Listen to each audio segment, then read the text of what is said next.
اگر آپ نے ابھی تک ہمارا چینل سبسکرائب نہیں کیا تو ابھی سبسکرائب کریں اور بیل آئیکن کو کلک کر کے ہماری لیٹسٹ ویڈیوز کے بارے میں اپڈیٹ جانیں۔ اگر میں گورنمنٹ سے باہر نکل گیا میں آپ کے لیے زیادہ خطرناک ہوں۔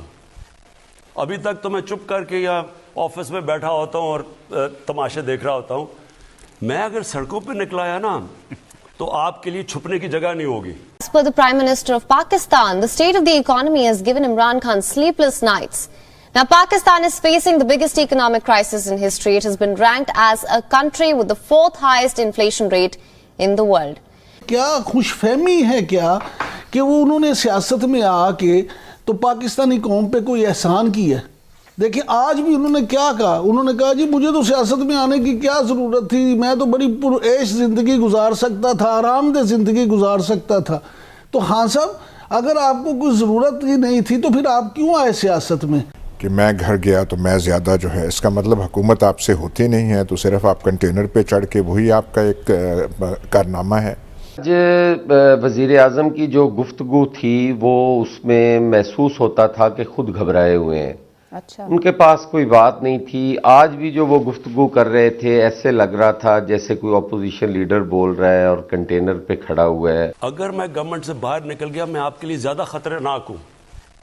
ابھی تک تو میں چپ کر کے یا آفس میں بیٹھا ہوتا ہوں اور تماشے دیکھ رہا ہوتا ہوں۔ میں اگر سڑکوں پہ نکلایا نا تو آپ کے لیے چھپنے کی جگہ نہیں ہوگی، کیونکہ لوگ آپ کو پہچان چکے ہیں۔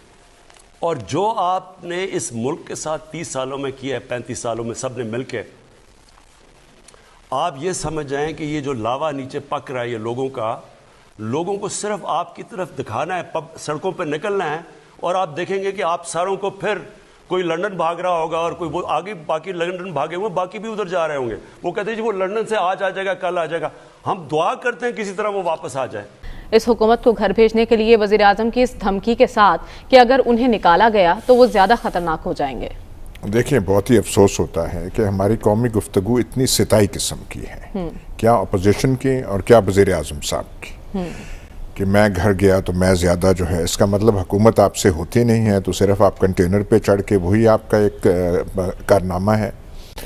مسائل صرف یہاں پہ مہنگائی یا معیشت نہیں، ایک بہت سارا ایک جہان ہے مسائل کا پاکستان میں۔ کوئی بتا تو دے کہ پی ٹی آئی گورنمنٹ نے جو اتنے دعوے لے کر آئی تھی کون سی فیلڈ میں ابتدا کی ہے ریفارمز لانے کے لیے۔ تو یہ جو ہے اب 3.5 سال ختم ہونے کو ہیں، آخری سال ہے الیکشن سے پہلے، اور وہی این آر او نہیں دوں گا، کرپٹ یہ ہے، شہباز شریف کا میں اسے لیڈر آف دی اپوزیشن نہیں مانتا، پتہ نہیں کیا میں اس کو سمجھتا ہوں۔ دیکھیں اچھا، آج وزیر اعظم کی جو گفتگو تھی وہ اس میں محسوس ہوتا تھا کہ خود گھبرائے ہوئے ہیں۔ اچھا، ان کے پاس کوئی بات نہیں تھی۔ آج بھی جو وہ گفتگو کر رہے تھے ایسے لگ رہا تھا جیسے کوئی اپوزیشن لیڈر بول رہا ہے اور کنٹینر پہ کھڑا ہوا ہے اور بولی جا رہے ہیں اور کہہ رہے ہیں کہ میں کسی کو این آر او نہیں دوں گا۔ اب ایک وزیر اعظم ہے ملک کا، وہ اس سے کوئی این آر او مانگ رہا ہے، کوئی شخصیت تو مانگ رہی ہوگی نا، کوئی چٹھی آئی ہوگی، کوئی ٹیلی فون آیا ہوگا، کوئی ریکویسٹ آئی ہوگی، کسی نے ٹائم مانگا ہوگا، کسی نے کوئی بندہ بھیجا ہوگا، اس کا نام بتا دیں کہ فلاں آدمی کے ذریعے میرے سے این آر او مانگا گیا ہے۔ ایک چیز قوم کو ابہام میں ڈالنا، قوم کو نون ایشوز کی طرف لے جانا، ساری چیزیں جیسے نیاز صاحب کہہ رہے ہیں، دنیا میں مہنگائی ہوئی ہے، پاکستان میں بھی ہوئی ہے۔ حسن مرزا صاحب یہ انہوں نے آج کہا ہے کہ انہیں بلیک میل کرنے کی کوشش کی گئی کہ میں ڈر جاؤں گا کرسی جانے کے خوف سے اور این آر او دے دوں گا، یہ آج انہوں نے بتایا ہے بلیک میل کرنے کی کوشش کی۔ پتہ نہیں آپ لوگوں نے کی ہے، مسلم لیگ نون نے کی ہے یا کسی اور جگہ سے انہیں بلیک میل کرنے کی کوشش کی، بٹ وہ انہوں نے تسلیم کیا ہے کہ انہیں بلیک میل کرنے کی کوشش کی گئی ہے این آر او لینے کے لیے۔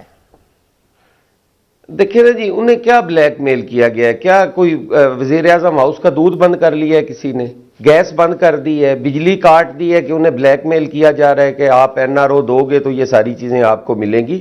وزیر اعظم کو کون بلیک میل کر سکتا ہے؟ وزیر اعظم ملک کا وزیر اعظم ہوتا ہے، چاہے جیسے بھی ہو، کوئی متنازع ہی ہو، لیکن وہ وزیر اعظم تو ہے، اس کو کون بلیک میل کر سکتا ہے؟ اور بلیک میلنگ میں کیا ان سے جس نے جو مانگا ہے اس کا نام بتائیں کہ فلاں آدمی مجھے بلیک میل کر رہا ہے، فلاں آدمی جو ہے وہ میرے سے این آر او مانگ رہا ہے، میں این آر او نہیں دوں گا. بھائی آپ این آر او دے کیسے سکتے ہیں جب ساروں کے کیسز جو ہیں وہ کورٹس میں ہیں اور بندے سارے کورٹس کو فیس کر رہے ہیں. ٹی ایل پی کے ساتھ کیوں بات کرتے ہو آپ؟ Why can't you speak to the opposition? میرا تو یہ ایسا آنکھیں بند کر کے میں انڈورس کر رہا ہوں. آپ نے کیا اچھا پی جے، مجھے تو یہ نہیں سمجھ آ رہی کہ ہمارا پرائم منسٹر پاکستان کو آگے لے جانا چاہتے ہیں، ترقی کروانا چاہتے ہیں، یا ہمیں جو 3.5 سال سے ماضی میں لے کر پھر رہے ہیں اور اپنی حکومت کی اچھائیاں اگر کی ہیں ان کو بتانے کی بجائے ہمیں ماضی میں گھما پھرا رہے ہیں کہ ماضی کے حکمرانوں نے یہ کیا، ماضی کے حکمرانوں سے میں نہیں ملوں گا. آپ مافیاز کی بات کرتے ہیں، مافیاز تو آپ کے ارد گرد ہیں. جس انصاف کے لیے آپ بات کرتے ہیں، یورپ کی، سوئٹزرلینڈ کی مثالیں دیتے ہیں، وہ آپ ہمیں یہ بتائیں کہ آپ نے 3.5 سال میں کتنی قانون سازی کی. مافیاز کا کام ہوتا ہے حکومت کی پالیسیوں کو چینج کروا کے اپنا منافع اس میں سے حاصل کرنا. کوئی مافیا کبھی حکومت کی سرپرستی کے بغیر پنپ نہیں سکتا. Mister prime minister, I am seeing it with conviction. اب آ جائیں دوسرا جو آپ یہ کہتے ہیں خطرناک والی بات بھی آپ نے کر دی وہ دوسری. کبھی کسی نے آپ کو یہ مشورہ دیا ہے کہ ذرا یہ کیلکولیٹ کروا لیں کہ جتنے آپ نے ووٹ لیے ہیں الیکشن میں آپ کی پارٹی نے، اگر اپوزیشن کے سارے ووٹ ملا دیے جائیں تو آپ کہاں کھڑے ہیں؟ کبھی جائزہ لیا اس نے؟ So they have more votes than your party has taken. سو ان کو ریکگنائز کریں. ان کو ڈینائل موڈ میں جا کے کہنا میں اس کو لیڈر آف دا اپوزیشن نہیں مانتا یا یہ سارے چور ہیں، تو پھر انہی لوگوں نے ووٹ دیے ان کو جنہوں نے آپ کو چنا ہے، تو پھر سارے چور ہیں یا پھر کوئی بھی چور نہیں ہے. اصل میں پرائم منسٹر چاہتے ہیں کہ ان کی پریزیڈنشل فارم آف گورنمنٹ جاتا ہے. سمپل سی بات ہے. ان کی مرضی کی پارلیمنٹ ہو، ان کی مرضی پارلیمنٹ کے نہیں ہو، لوگ وہ ہوں. کہتے ہیں ون میں اتنی طاقت ہے ایک آدمی کے پاس ہو جو چاہے وہ فیصلہ کرے. جس پرائم منسٹر کو یہ سمجھ نہ آئے کہ ملک میں جو اکنامک ایشوز ہیں یا گورننس کے ایشو ہیں اس کی ذمہ داری ان کی ٹیم تمہارے اتنے بڑے اسپتال، 3 اتنے بڑے کامیاب ہاسپٹل بنائے اور آپ کو پتہ، اس کو اکانومی کا نہیں پتا ہے. اگر ان کو پتا ہوتا افتخار صاحب تو آئی ایم ایف کے پاس پٹنے کے باوجود مہنگائی کی وجہ سے سال لیٹ نہ جاتے. مہنگائی مجھے رات کو سونے نہیں دیتی، تو یہ ہمارا قصور ہے؟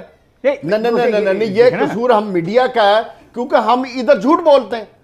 کیونکہ عوام تو بڑے سکھی ہیں، عوام تو انجوائے کر رہے ہیں. عوام کے گھروں میں تو شہد کی نہریں بہہ رہی ہیں، بجلی ان کو مفت مل رہی ہے. ایک سیکنڈ، دودھ کی نہریں، شہد کی، عمران خان کے دور میں شہد کی نہریں بہیں گی. بولو کہ وزیر اعظم صاحب، میرے ہر دل عزیز وزیر اعظم جناب عمران خان صاحب کیوں یہ سمجھتے ہیں، یا انہیں یہ کیا خوش فہمی ہے کیا کہ وہ انہوں نے سیاست میں آ کے تو پاکستانی قوم پہ کوئی احسان کیا ہے؟